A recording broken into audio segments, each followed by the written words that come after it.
Olá, tudo bem? Novamente estou aqui para falar sobre a Terra Prometida, né? Ela começa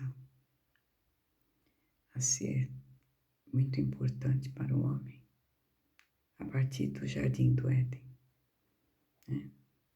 O Jardim do Éden, na verdade, é a Terra Prometida. Quando Deus criou o homem, Ele deu a oportunidade para o homem de se assemelhar a Deus, a oportunidade de imaginar e criar. E tudo é selado através de um princípio eterno, que é o ventre da criação, que é a consciência eterna. Ela só confirma o desejo do coração do homem. E isso é imutável, não tem como mudar. Por isso que Deus, várias vezes na palavra, Ele mostra que não é o caminho que o homem escolhe, que é o perfeito, mas o caminho que Ele mostra para o homem para trazer bons resultados e segurança. Por isso que muitas vezes você já deve ter ouvido falar que os que esperam no Senhor, os que confiam no Senhor, jamais serão confundidos, jamais serão enganados. Os que acreditam, os que confiam no Senhor, eles alcançam a bênção. Por quê? Porque não age segundo os seus princípios, sua cabeça, sua sabedoria, seu conhecimento, mas age de acordo com a orientação de Deus, que está na palavra. Só que a palavra, ela foi transmitida de uma maneira que não foi esclarecida para os leitores, para aqueles que se interessam em conhecimento, e também não foi esclarecida por meio de quem transmite ela, porque a palavra ela é 90% escrita com metáforas, né? Com metonímias, com parábolas. A palavra de Deus ela é complexa em muitos trechos para a compreensão profunda. E segundo o que Jesus fala lá em Mateus 13, é uma maneira de não permitir que o homem atinja um grau máximo de poder, para que ele não seja eternamente mau, eternamente cruel. Então,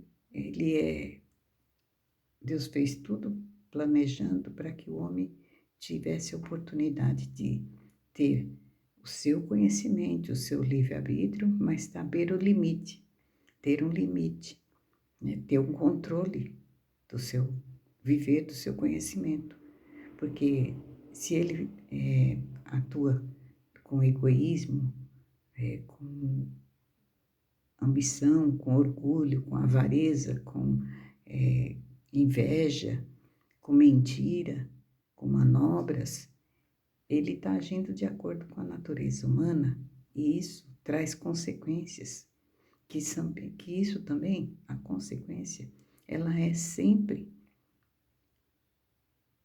na vida, acontece na vida do homem todo dia, todo instante a consequência, porque ele vai praticando os atos, ele vai pensando nos atos, ele vai criando, imaginando.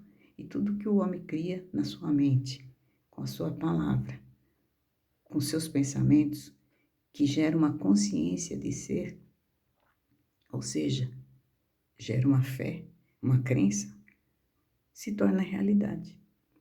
Por isso que Jesus falou que muitos vão ouvir, mas não vão entender. Muitos vão ver, mas também não vão saber o que se trata. Vão olhar para a palavra e vão falar,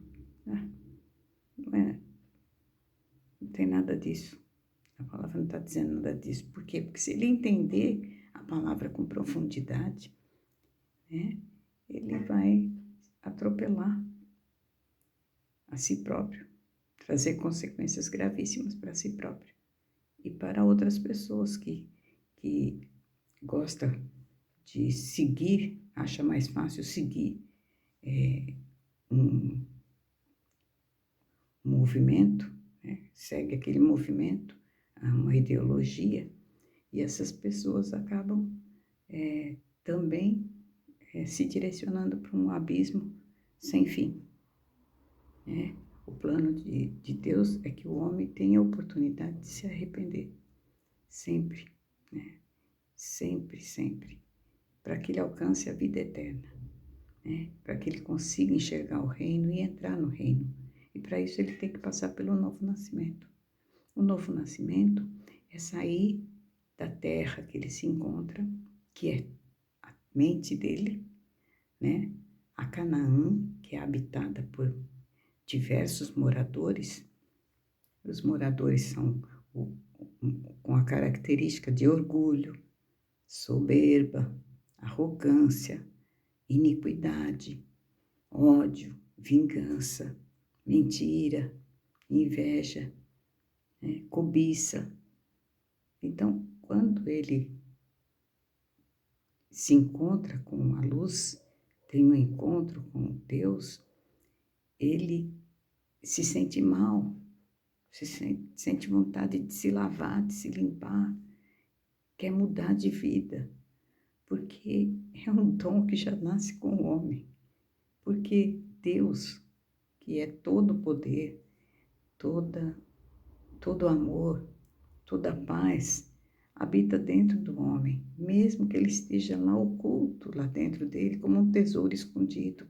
Jesus falou a respeito do tesouro escondido, e o tesouro escondido, que é o reino de Deus, não está lá fora, não está lá longe no céu.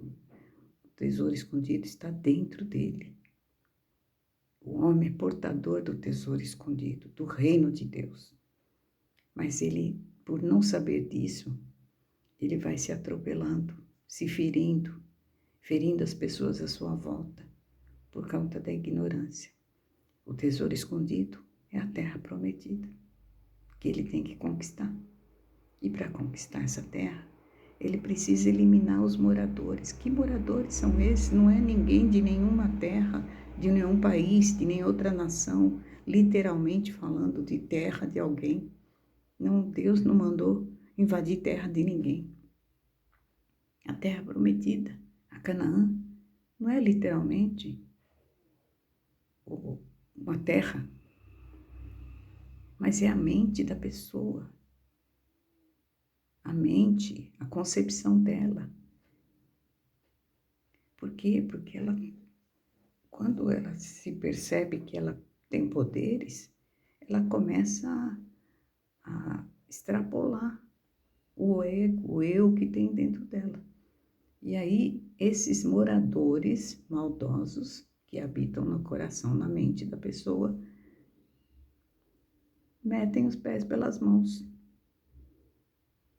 e agem com seu poder, humilhando, maltratando, gananciosamente, com vaidades. Vaidades têm limite, mas tem vaidades que são prejudiciais, né?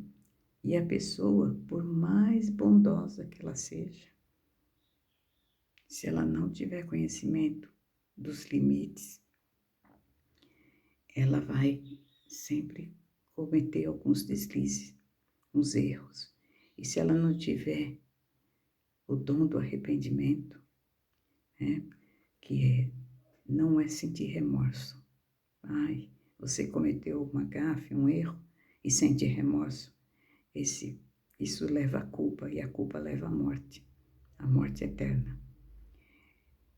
O bom é sentir arrependimento, porque o arrependimento, ele causa uma tristeza, mas é uma tristeza ao caminho da alegria. Essa é a terra prometida. A mente com a consciência eterna. Quando você alcança esse entendimento, você desperta, né? Você encontra a consciência eterna que há dentro de você e você começa a tomar atitudes diferentes.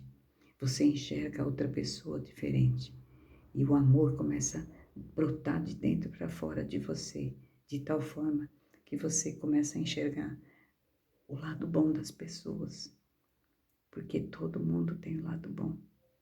Quando ele é gerado, a pessoa dentro do ventre da mãe, ela é mais profundidade do que linear. A contagem dela da vida começa no útero, começa no ventre. Mas quem está fazendo todo aquele trabalho é Deus, que está reunindo todas as células e preparando o corpo, preparando as vértebras, preparando o coração.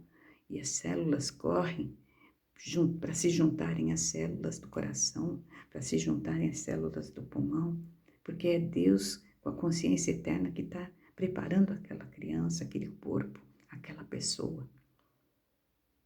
Mas quando ele nasce e começa a ouvir os costumes dos seus familiares, as vozes, as murmurações, as maledicências, as queixas, as dores, e uma atrás da outra, e culpa alguém, e culpa o sol, e culpa a chuva, e culpa o vento, e culpa o governo, e culpa o patrão, e culpa a família, e culpa o filho que não ouve, e culpa o pai que é ruim, e culpa a mãe que foi embora, e culpa o pai que é cruel. Ele está traçando um destino amargo, porque tudo que a pessoa, que é uma crença para a pessoa, ele se materializa, se torna real, porque tudo que começa no mundo espiritual,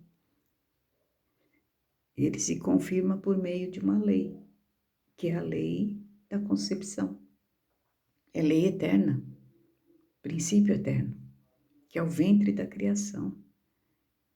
E depois eu vou falar sobre o ventre da criação, que trouxe uma das mais graves situações como consequência para a humanidade, e um equívoco manifestado pela própria boca do homem, que trouxe consequências. Sabe por quê? Porque não soube falar, porque não soube explicar, porque não soube trazer a mensagem de forma como Deus estava mostrando, como uma parábola, como uma analogia. E trouxe literalmente a palavra. E essa palavra, quando ela vem literal, desde a criação de todas as coisas, quando Deus cria o homem, ele fala do homem e mulher e fala quando ele dá ao homem a oportunidade de se assemelhar a Deus. Que ele cria o homem conforme a sua imagem e a sua semelhança. Ele diz conforme a nossa imagem e a nossa semelhança. Mas aí, quando não há um entendimento dessa palavra, que eu vou falar mais para frente para vocês, a lei da criação, a lei da concepção, que é universal e imutável, ela apenas cria. Você já deve ter ouvido falar que o que foi ligado na terra é ligado no céu. Na verdade, o que é ligado no coração do homem, na consciência de ser do homem, é ligado no ventre da criação, na lei eterna.